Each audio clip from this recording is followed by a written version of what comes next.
बंधुमाने शुभ सकाळ शुभ अभिनंदन। आज मोर समस्त बंधु मानक पवित्र गुरु पूर्णिमार हार्दिक अभिनंदन। आज हूँ पवित्र गुरु पूर्णिमा या व्यास पूर्णिमा, व्यासदेवंकर जन्मदिन।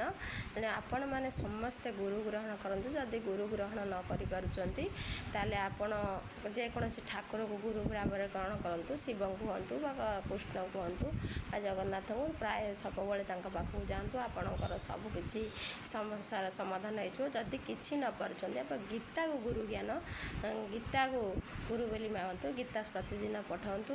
देखिए आपणकर सबु समस्यार समाधान हेब। जेकोसी गुरु ग्रहण कले आपणकर बहुत किसी पुण्य मिलता है। तेणु गुरु कथा भाविक ग्रहण करूँ एवं प्रतिदिन पाखक जातु। आप समस्त समस्यार समाधान हो। तेणु आपण मानक जदि भिडियोटी भल लगुवे लाइक शेयर एंड सब्सक्राइब करेंगे। रहुछि जय जगन्नाथ।